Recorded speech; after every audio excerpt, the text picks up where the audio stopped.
1, 2, 3, 4, and today I'm doing something that's a bit different from my usual content on this channel. I feel like I say that every single time I make a video. Oh, today's different. Oh, wow, I've done so much different content in this channel. I've even wrote about it in my description. I think I saved it, I'm not sure.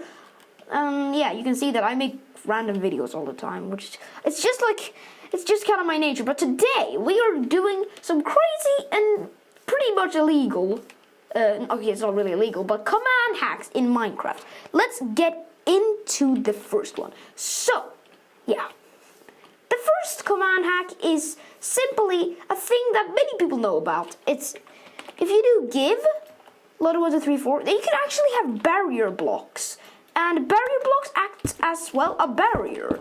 Now, they will have this. If you're holding the barrier block, you can see a barrier, but if you remove this, they will disappear. So as you can see, they're disappearing now. I mean, it may take a little while, but if you're making an adventure map, this is perfect. I feel like many people already know this one, and that's kind of a bit of a problemo, because, you know, I mean, it's a really good thing for adventure maps, or any kind of map, you know, really. If you're making a map, then this is a perfect thing.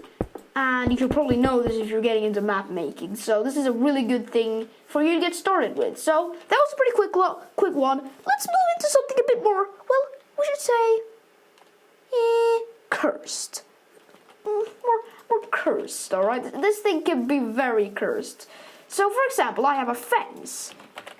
If I have a spruce fence, you know, I'm a builder and I want things to be spruce, for example, maybe I want the fence to go out here, but it's just a pole. But I still want it to be a fence, but even though it's not connected to anything.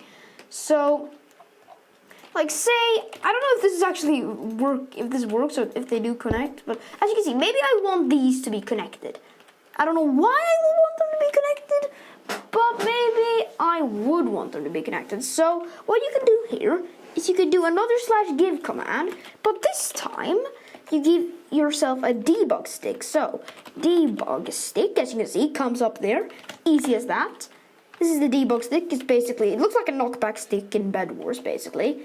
And you can do some pretty illegal stuff with it. So, say I want that. That's pretty alright. So if you want to change the direction of it, you can do the, I have the attack destroy thing, but you probably have this on place block. So, the one that you probably have on place block, like the place block button, if you want to do, like, okay, you know, I'm not, so yeah, the right mouse button is, the right mouse button, just press the right mouse button to toggle the different locations. I think it's the right one. I get that stuff mixed up, I'm sorry guys, but then the left one is just to try to make it like true. It's very easy. As you can see, I can make grass go snowy too. But let's stop talking about that. Let's stop struggling with that. Like, say you want this, then the debug stick is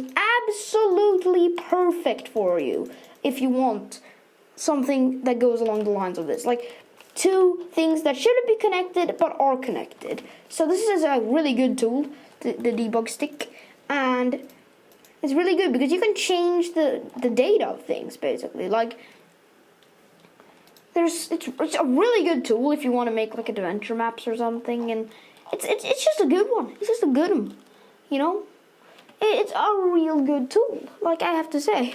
It's probably one of my favorite things in the whole game. So I think let's move on to the third one. I think so. Say you want an invisible item frame. Now this one is a bit harder than the other ones. But you can put the item frame down. Okay, say I want to put an iron axe in an item frame, but I hate the way that looks. Like, you hate the way that it's in a frame. You maybe want to hang something on a wall. Let's just build a real wall quickly. Alright, let's build a wall. Now you can just, if you want to hang a tool on the wall, it's like, that looks ugly because that's in like a frame. That doesn't really look right. So what you can do is you can preferably remove that from the item frame because it could not work. So you want to write in this place with a /data, then choose merge entity, Then choose this, which is the data, I think, for it. I don't really know this stuff. And then write invisible and then 1, like that. And then as you can see, it disappears. And don't worry, because you can still hang things in it. And yeah, this looks so much cooler now that you have that. And if you don't want it invisible anymore, just remove the outer frame and place it again.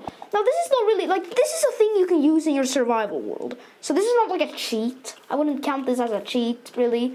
This is more of just a nice little thing you can do. I mean, you can use it in your survival world. You can use it, you know, anywhere. It's not a cheat. And so if you've got cheats enabled in your survival world, then you can use this one. They use this one on the Hermitcraft server, so you know it's the Hermitcraft server. That's not cheating. Like, they used that one in season 6, so that season was pretty non-modded. But I'm a bit of a nerd for that stuff, so yeah. I'm just a bit of a nerd. So this next one could be good if you want players. If you only want one player, we're really dipping into Hermitcraft stuff. I'm sorry, guys. Like, if you want one player to sleep, if you have a server and you want one player to be able to set the time to day, then if you do this, if you do the command game rule player sleeping percentage 1%. That means, as long as you have players up to like 100 on your server, that is going to make it so one player sleeps and then it switches to day. So not the whole server has to go and sleep, because isn't that a bit annoying, having a whole server having to go to bed to set the time to day? It's just a bit annoying. And if you can of course set it to like 50% if you want half the server to sleep, but don't really understand why you would want that, but maybe you do. And yeah, it's a pretty good little life hack there if you're making a server. So yeah, the next one is if you want immediate respawn in your world, it's really easy. So game rule, do immediate respawn true. Now if I just do /kill, I will immediately respawn at the spawn point. So this is also a real good one if you're making a server or something. They have this on Hypixel Skyblock. It just makes the whole thing annoying, and it's really good if you don't want to hit the respawn button, you know? It's really good if you don't want to do that.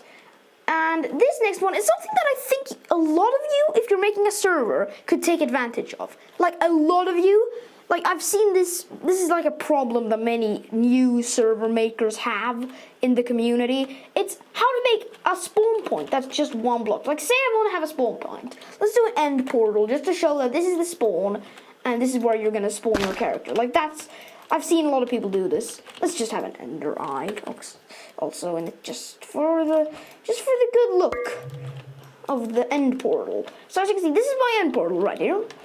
This is the end portal, and the ender eye is in it. And how would I make the player respawn there? I don't know. Well, I do know. So this is how to do it. So you gotta do first, you gotta stand on it. Make sure that you're standing on it, because otherwise bad things could happen. So make sure that you're standing on the thing. Now do set world spawn. Just do that. And then do game rule spawn radius 0. Now if I go kill, as you see, it respawns me. I'm gonna do it again just to show. Respawns me right on the block where you want to spawn. So it's a good hack, because like it's really easy and you don't need all these like plugins and stuff. And if you're making a server lobby, you can also even make it so the player gets set to adventure mode so they can't break anything. But you guys got spawn protection. I don't know how to do that. So yeah. You server owners, you got spawn protection. I don't know how to do spawn protection. Well, of course, I'm not on a server, I'm on a single player world here. But yeah, another thing I'm not gonna do, but I'm gonna tell you about is, many people, not that many people, but if you're making like a kind of like an RPG type world, if you want weapons that have lore and stuff, like say I have a netherite sword and it says like a powerful sword that does 8 attack damage or something like that, something along the lines of that, there's so many different like websites and places you can go to if you want lore and special names and fonts for the names. It's like there's a lot of different places that you can go to for that thing, for those kind of sort of thing. Just search up Minecraft command generator. I recommend the Gamer Geeks one, as it is probably the most advanced out of all of them. And yeah, the Gamer Geeks one's definitely the most advanced out of all of them. Like that one has you can even color the names and make special lore. You can even make a zombie hold a tool that he can drop that has lore. It's so useful for maps, you know. If you're making a server, Windcraft inspired, then you could have sword. It says netherite sword in legendary color because it's the best sword in the game. Or I guess an axe, because axes are actually better. So a netherite axe, a powerful weapon that does 10 attack damage. If you want to make a dungeon game kind of thing, like an adventure type RPG kind of dealio, then this is a good thing to do. So yeah, I recommend just searching up Minecraft command generator. You can do tons of stuff. You can have mobs with the names. You can do stuff that I don't even understand how to do. You can do so much just in those tools. With those tools. So I think it is time to end this video. I hope you have taken advantage of some of these different tips that I've given you. So I hope that you will take advantage of them. I personally think that if I heard this first day of playing Minecraft, I would probably be kind of yeah, I can do cool stuff now. So yeah, hopefully you guys enjoyed this video, and I gotta say, thanks for watching, dudes. It's been Lotto1234 signing out. Bye, guys.